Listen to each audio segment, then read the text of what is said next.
ABP Ganga, खबर आपकी, जुबान आपकी।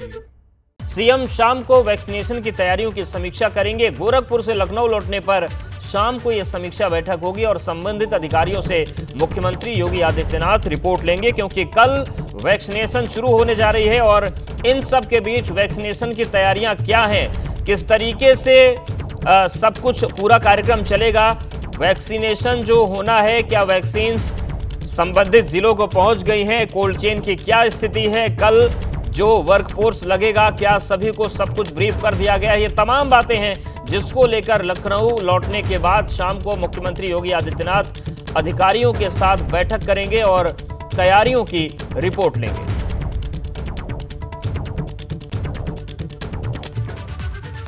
और बड़ी खबर लखनऊ से है। वैक्सीनेशन को लेकर तैयारियां पूरी हो गई हैं। पहले दिन जिसको वैक्सीन लगेगी उसे एसएमएस आएगा। आज दोपहर तक फाइनल लिस्ट बन जाएगी, तो दोपहर तक लिस्ट फाइनल हो जाएगी और जिन्हें कल वैक्सीन लगनी है उन्हें मैसेज अब पहुंचेंगे, क्योंकि उस मैसेज के आधार पर ही, वो मैसेज ही पहला चरण होगा जिसे रजिस्ट्रेशन काउंटर पर ले जाना होगा। वहां पर उस मैसेज को देखने के बाद ही एंट्री मिलेगी अंदर, उसके बाद फिर वैक्सीनेशन होगा। तो अब खबर यह है कि 24 घंटे से भी कम का वक्त है वैक्सीनेशन शुरू होने में। ऐसे में वैक्सीनेशन को लेकर तैयारियां पूरी हैं। पहले दिन जिसको वैक्सीन लगेगी उसे एसएमएस आएगा और आज दोपहर तक फाइनल लिस्ट हो जाएगी। उसके बाद कभी भी ये मैसेज पहुंच सकते हैं लाभार्थियों के पास।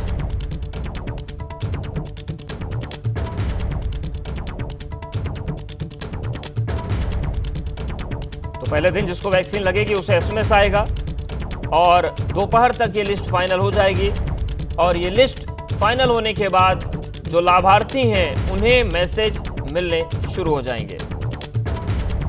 और अभिनव हमारे साथ जुड़ रहे हैं, अनुभव जुड़ रहे हैं। अनुभव, जिस तरीके से अब 24 घंटे से भी कम का वक्त बचा है, क्या कुछ होना है, समीक्षा बैठक कब होगी और ये एसएमएस कब पहुंचने शुरू हो जाएंगे लाभार्थियों को?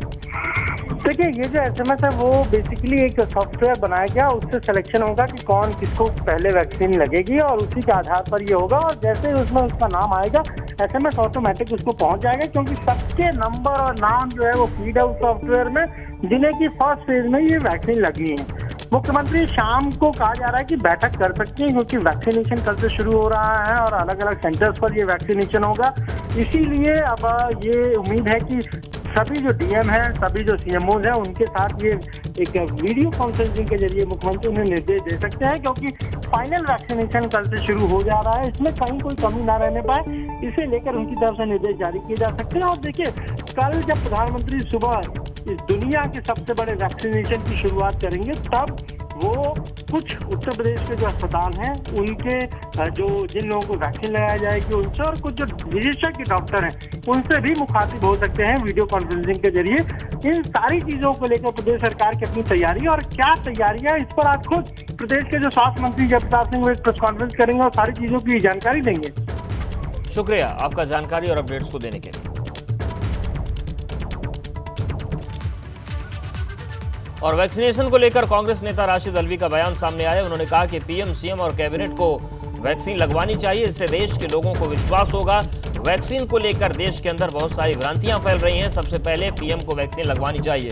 तो भ्रम फैलाने वालों की कमी नहीं है, ये वैचारिक अराजकता फैलाने की जो कोशिश है, उस फहरिस्त में अब राशिद अल्वी भी आ गए हैं। वैक्सीनेशन को लेकर उन्होंने कहा है कि राशिद अल्वी कह रहे हैं कि सीएम, पीएम और कैबिनेट वैक्सीन लगवाए। क्या कुछ क्या उन्होंने, सुनवाते हैं। कि देश के अंदर सबसे पहले देश के प्रधानमंत्री को वैक्सीन लगानी चाहिए और मुख्यमंत्रियों को और कैबिनेट को लगवानी चाहिए, ताकि देश के अंदर विश्वास पैदा हो सके। और मुझे ताज्जुब है कि जब सऊदी अरबिया का बादशाह लगवा रहा है, इंग्लैंड का प्राइम मिनिस्टर लगवा रहा है, कनाडा का प्राइम मिनिस्टर लगवा रहा है, तो देश का प्रधानमंत्री हमारा क्यों नहीं लगवा है? सबसे पहले उनको लगवाना चाहिए। 16 जनवरी से पूरे प्रदेश में कोरोना महामारी से बचने के लिए वैक्सीनेशन शुरू होगा। मेरठ में वैक्सीनेशन को लेकर क्या तैयारी है, हमारे संवाददाता बलराम पांडे की ये रिपोर्ट देखिए। 16 जनवरी से कोरोना महामारी से बचने के लिए टीकाकरण की शुरुआत होगी और इस वक्त हम मेरठ के मेडिकल कॉलेज के उसी टीकाकरण बूथ पे मौजूद हैं जहां कल सुबह 10 बजे से वैक्सीनेशन का कार्य शुरू होगा। लेकिन मेरठ में किस तरीके की तैयारी की गई है वैक्सीनेशन को लेकर के, इसी की पड़ताल के लिए एबीपी गंगा टीकाकरण बूथ पे पहुंचा है। यहां पर आते हैं, अगर उनको वैक्सीनेशन होता है, अगर उसके बाद उन्हें किसी तरीके की कोई दिक्कत होती है तो एम्बुलेंस के जरिए उन्हें तत्काल उपचार दिया जाए। इसके अलावा हम जब अंदर चलते हैं तो देखते हैं कि यहां पर एक लाभार्थी का सत्यापन डेस्क बनाया गया है, जहां पर एक कर्मचारी बैठा होगा जिसके हाथ में लाभार्थियों की लिस्ट होगी। वो जो लाभार्थी आएगा उस लिस्ट से मिलान करेगा और मिलान करने के बाद जब उसका सत्यापन हो जाएगा तब उसे हेल्प डेस्क के लिए जाने की इजाजत दी जाएगी। और यहां पर वैक्सीनेशन डॉक्टर्स देंगे। आप देख सकते हैं कि यहां पर 2 सीट लगाई गई हैं, 2 डॉक्टर मौजूद होंगे वैक्सीनेशन के लिए। एक लाभार्थी यहां पर आएगा, यहां पर बैठाया जाएगा, उसे सबसे पहले टीकाकरण के बारे में बताया जाएगा कि उसको क्या क्या एहतियात बरतना है। 28 दिन बाद दूसरा डोज उसे दिया जाएगा, लेकिन 28 दिनों तक उसे मास्क लगा के रखना है। तो कुल मिला के ये कहा जा सकता है कि यहां पर जो तैयारी है वो पूरी कर ली गई है। हमारे साथ कुछ स्टाफ है, हम उनसे जानने की कोशिश करेंगे कि तैयारी पूरी हो चुकी है आप लोगों की? जी सर, तैयारी पूरी है। अगर जब लाभार्थी आता है तो कैसे आप लोगों तक पहुंचेगा और वैक्सीनेशन का जो कार्य है वो कैसे किया जाएगा? यदि उसने मास्क नहीं लगाया है तो उसको मास्क देंगे, ग्लव्स पहनाएंगे, हाथ सैनिटाइज कराएंगे और तभी जाकर उसे बाहर आएगा, वो तभी उसको अंदर जाने देंगे। अच्छा, आप भी यहीं पर मौजूद हैं, आपकी भी ड्यूटी यहीं पर लगी हुई है। तो कुल मिला के ये कहा जाए कि मेडिकल कॉलेज के अंदर जो ये बूथ बना हुआ है वैक्सीनेशन के लिए, पूरी तैयारी कर ली गई है? जी सर, पूरी तैयारी है, कोई कमी नहीं है और हम पूरा प्रयास करेंगे कि पेशेंट को तसल्लीपूर्वक वैक्सीन लगाई जाए। तो कुल मिला के ये कहा जा सकता है कि मेरठ स्वास्थ्य महकमा पूरी तरह से टीकाकरण के लिए तैयार है और जो औपचारिकता है वो पूर्ण कर ली गई है। मेरठ से वीडियो जर्नलिस्ट दीपक शर्मा के साथ बलराम पांडे, एबीपी गंगा।